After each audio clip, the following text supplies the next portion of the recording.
soit deux personnes, que l'on nomme Alice et Bob, qui veulent s'échanger un message secret. Alice possède une source qui lui permet de créer des paires d'électrons intriqués, identiques, mais de paramètres tels que le spin soient inconnus. Pour chaque paire, elle garde une particule et envoie l'autre par fibre optique par exemple à Bob. Il se peut qu'un espion interfère dans la communication entre les deux. Alice et Bob sont en mesure de le détecter et on va voir comment un peu plus tard dans la vidéo.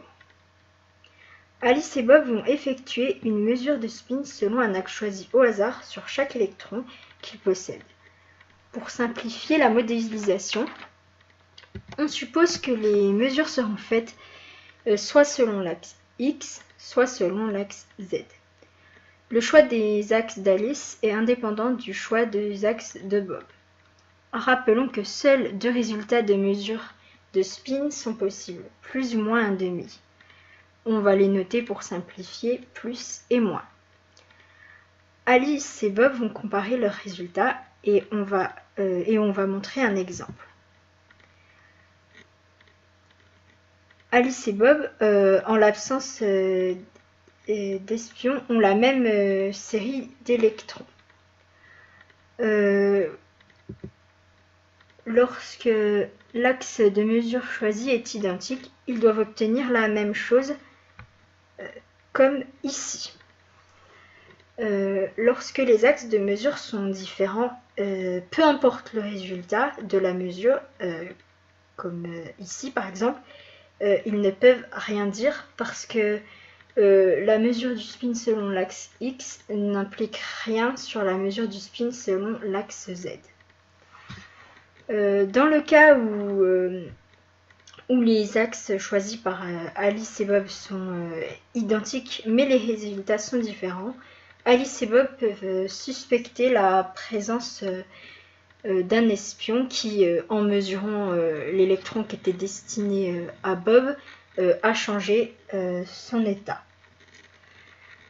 Si aucun espion n'est détecté, Alice et Bob prendront comme clé la partie de la série de mesure dont les axes de mesure de spin choisis par Alice et Bob coïncident.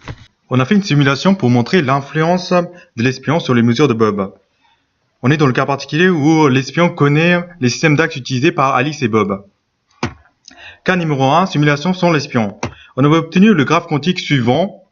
On va essayer de simuler ceci avec Mathematica.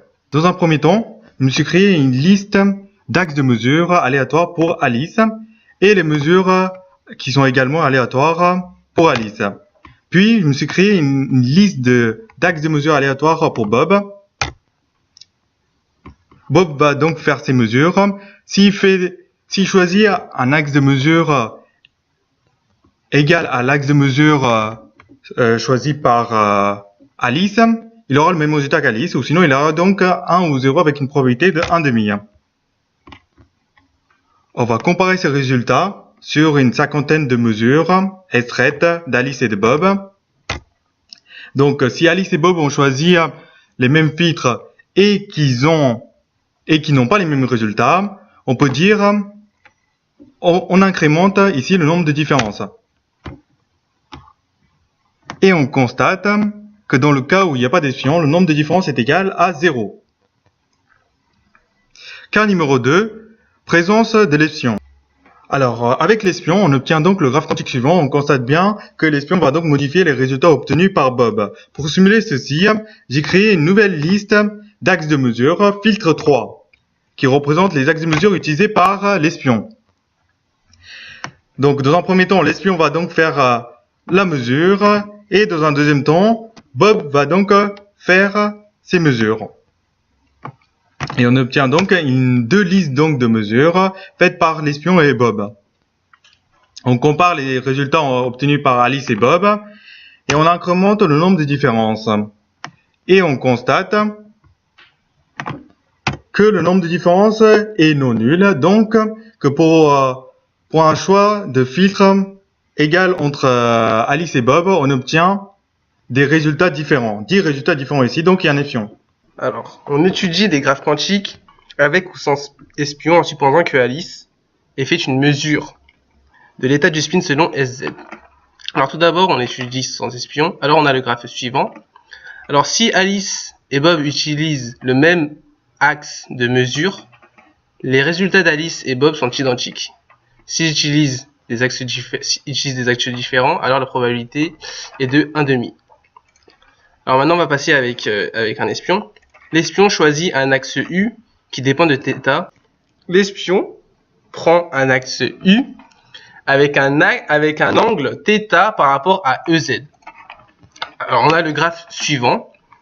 Les états de spin obtenus par l'espion et Bob dépendent d'une probabilité qui est fonction de θ, comme on voit sur les branches.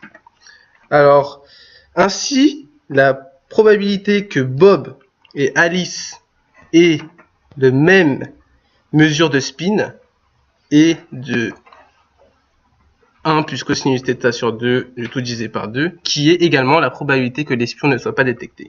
On a fait une simulation et on voit que la probabilité que l'espion soit détecté avec un échantillon de 1000 bits est de 1.